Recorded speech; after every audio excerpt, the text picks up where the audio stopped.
औज़ुबिल्लाहिमिनश्शैतानिर्रजीम बिस्मिल्लाहिर्रहमानिर्रहीम। मेरा नाम ज़ुहैब अहमद है और मैं हूँ आपका मैथमेटिक्स का टीचर।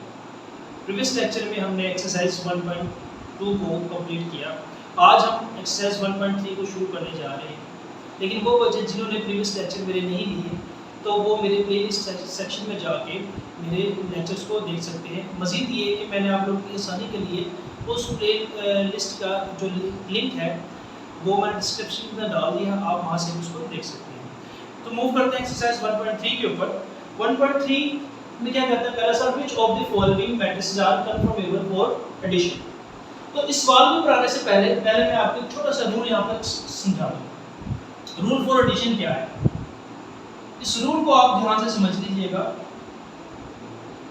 अच्छा, ये रूल एडिशन के लिए भी है और यही रूल सब्ट्रैक्शन के लिए। हम दो मैट्रिक्स को ऐड भी कर सकते हैं और सब्ट्रैक्ट भी कर सकते हैं।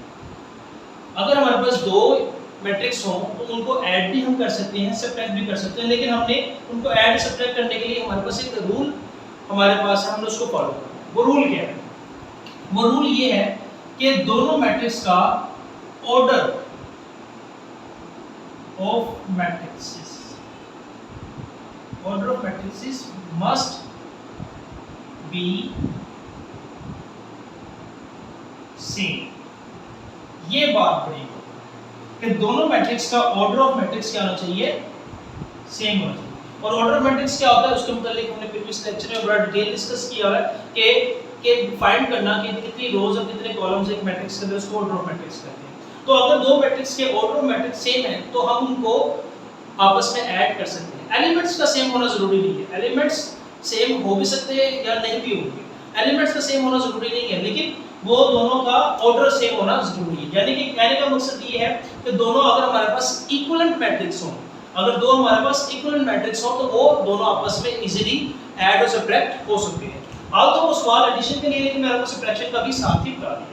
तो ये हमारे पास सवाल है। सबसे पहला हम सब का एक एक करके पहले ऑर्डर निकाल लेते हैं, फिर ऑर्डर निकालने के बाद देखिएगा जिन जिन के ऑर्डर सेम है हम उनको आपस में करेंगे, ये आपस में ऐड हो सकते हैं। क्योंकि क्वेश्चन पे अगर आप गौर करें, क्वेश्चन में वो पूछ रहा है which of the following matrices are conformable for addition, कि कौन कौन से मैट्रिक्स आपस में ऐड हो सकती हैं।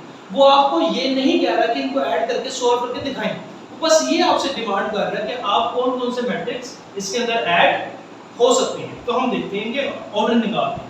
तो पहले मैट्रिक्स का ऑर्डर क्या है, हमारे पास 2/2 का है। उम्मीद करता हूँ आपको ऑर्डर तो निकालना अब तक आ गए होंगे। कितनी रोज है? 2 रोज और 2 कॉलम है। इसके अंदर 2/1 है, 2 रोज 1 कॉलम है। सी के अंदर हमारे पास 3/2 का मैट्रिक्स है, हमारे पास 3 रोज और 2 कॉलम है। डी के अंदर हमारे पास 2/1 का है, 2 रो और 1 कॉलम है। ई में एक 2/2 का मैट्रिक्स है और एफ एक 3/2 का मैट्रिक्स है। तो हमने सबका ऑर्डर निकाल लिया। अब ऑर्डर के बाद देखें कौन कौन से मैट्रिक्स का ऑर्डर सेम है। तो अगर आप गौर से देखें तो मैट्रिक्स ए का 2/2 का एक ऑर्डर है और ई का 2/2 का है, यानी कि ए प्लस ई इज पॉसिबल। ए ई में ऐड हो सकता है। इसके बाद बी पे है, बी का है 2/1 का एक ऑर्डर और डी का भी 2/1 का ऑर्डर है, यानी कि बी डी के अंदर ऐड हो सकता है।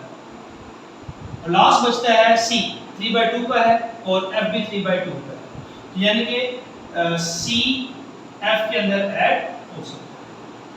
तो ये था एक छोटा सा सवाल जिसमें हमने बताना था कि हम कौन कौन से मैट्रिक्स आपस में ऐड हो सकते हैं। तो मूव करते हैं नेक्स्ट क्वेश्चन के ऊपर। नंबर 2 में कहता है find additive inverse of the following matrix.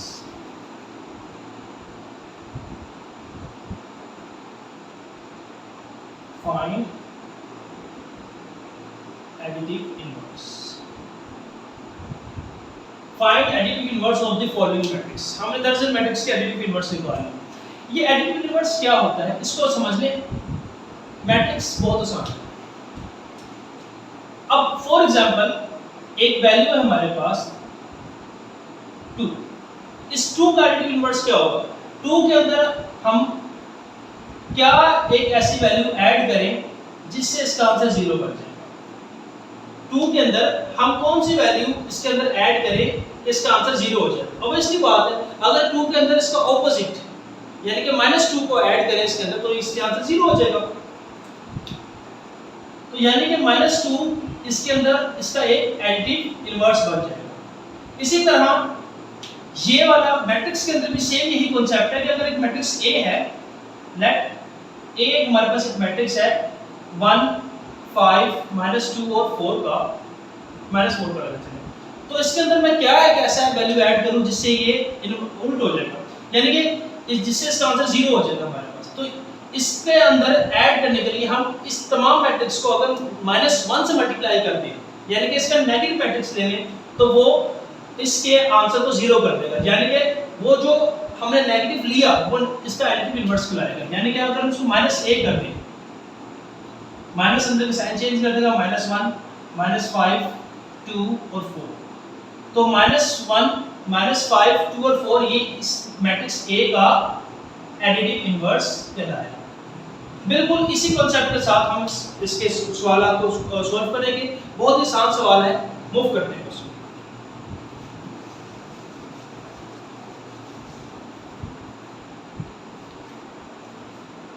पहला पार्ट है A that is equal to 2 - 2 4 1। हमने इसका एडिटिव इनवर्स फाइंड करना है। एडिटिव इनवर्स निकालना तो हमने इसको -a से मल्टीप्लाई कर दें, माइनस से कर दें, साइन चेंज कर दें, -2 4 2 और -1, तो ये इसका एडिटिव इनवर्स आ गया। इसी तरह हमारे पास इसका सेकंड पार्ट है 1 0 -1 2 -1 3 3 -2 1। अब b का अगर हम नेगेटिव मैट्रिक्स ले रहे हैं, यानी कि इसके साइन चेंज कर दें, जिसके साथ प्लस है उसके साथ माइनस, जिसके साथ माइनस में प्लस लगा दें, तो वो उसका एडिटिव इनवर्स बन जाएगा। जैसे कि b है, अगर हम b का एडिटिव इनवर्स क्या होगा, -1 0 0 के साथ मैंने बताया कुछ भी नहीं आता, -1 0 और तीसरा जो -1 उसके साथ +1 हो जाएगा, फिर -2 +1 3 -3 +2 और -1, ये इसका सेकंड पार्ट का एडिटिव इनवर्स हो जाएगा। थर्ड पार्ट है c 4 -2, तो 4 और -2 का एडिटिव इनवर्स क्या होगा, -4 और 2 इसका एडिटिव इनवर्स हो जाएगा। डी पार्ट मैं आपके लिए इसको सॉल्व कर देता हूं। डी पार्ट अगर आप अच्छे तरीके से समझ लेंगे तो आपको बी पार्ट खुद ब खुद ही समझ में आ जाएगा। बी पार्ट में कुछ भी मुश्किल नहीं है। डी पार्ट हमारे पास क्या है, 1 0 -3 और -2 2 और 1। अब हमने इसका एडिटिव इनवर्स निकालना है। एडिटिव इनवर्स कैसे निकालेंगे, अगर हम इसको माइनस से मल्टीप्लाई करें, साइन चेंज कर दें, -1 0 0 के साथ कोई साइन नहीं आता, 3 2 -2 और -1, ये इसका एडिटिव इनवर्स बन जाएगा। इसी तरीके से इसका ई वाला पार्ट है -1 0 0 और -1, ये एक आइडेंटिटी मैट्रिक्स है, तो इसको साइन चेंज कर देंगे, -1 0 0 और -1 हो जाएगा। और इसका एफ वाला पार्ट है, ये भी मैं आपके लिए इसको सॉल्व कर देता हूं।